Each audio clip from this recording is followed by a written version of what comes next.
Assalamualaikum warahmatullahi wabarakatuh. Nama saya Bagas Rizky Kamasta akan menjelaskan beberapa dampak dan solusi maupun penyebab dari pencemaran pantai dan dari beberapa kasus yang saya ambil. Selamat menikmati. Penyebab pencemaran pantai. Ada banyak hal yang menjadi penyebab terjadinya pencemaran pantai. Penyebab-penyebab tersebut bisa dikarenakan faktor alam dan juga faktor aktivitas manusia. Saya akan menjelaskan beberapa penyebab pencemaran pantai dan pesisir yang terjadi di Indonesia. Penebangan hutan mangrove. Masyarakat pesisir pantai menebang hutan mangrove untuk dijadikan pertambakan. Selain itu, kayu-kayu dari pohon mangrove juga dijual dan dijadikan pondasi bangunan. Kegiatan tersebut sangat mengganggu regenerasi dan menghambat proses suksesi hutan mangrove. Hal ini menyebabkan terjadinya abrasi dan hilangnya beberapa ekosistem di pulau. Itu juga sangat berpengaruh pada penghijauan di tepi laut.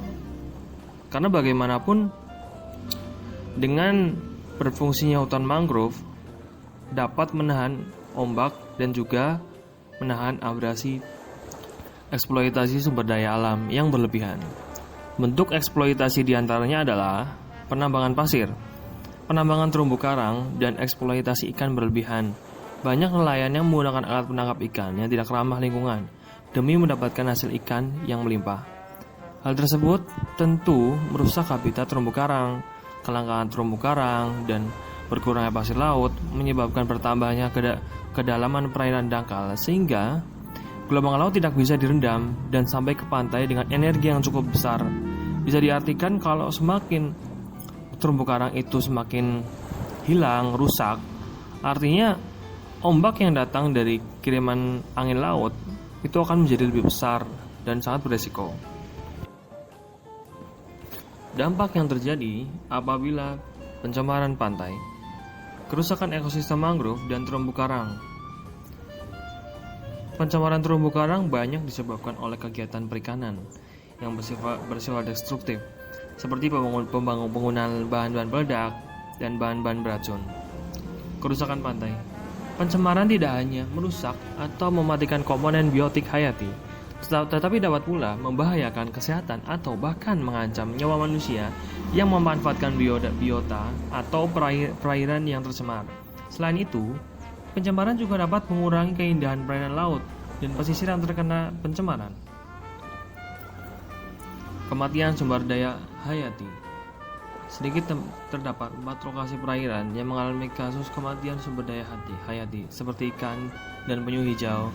Penyebab utama kasus kematian tersebut adalah pencemaran, eksploitasi berlebihan, dan kenaikan suhu permukaan laut.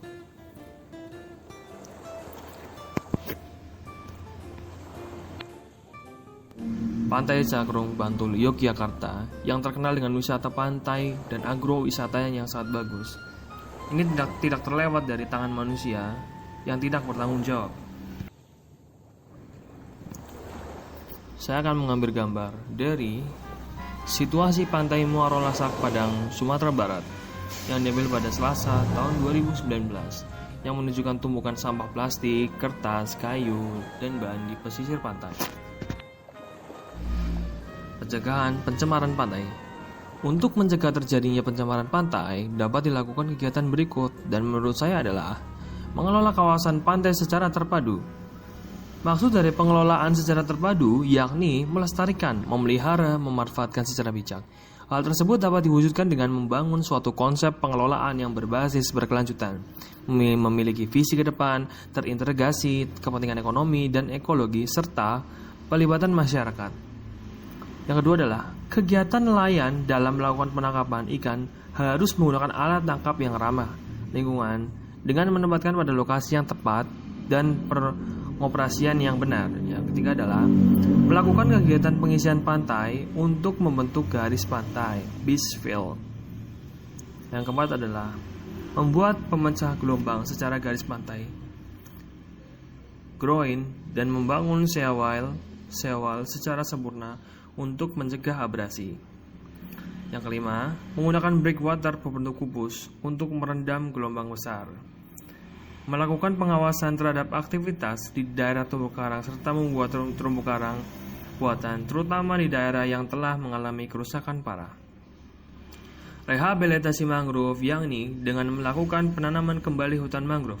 Selain itu, perlu dibuat rencana pengelolaan ekosistem yang dapat mengurangi kegiatan penebangan oleh masyarakat terhadap hutan mangrove. Sekian penjelasan dari saya. Wassalamualaikum warahmatullahi wabarakatuh.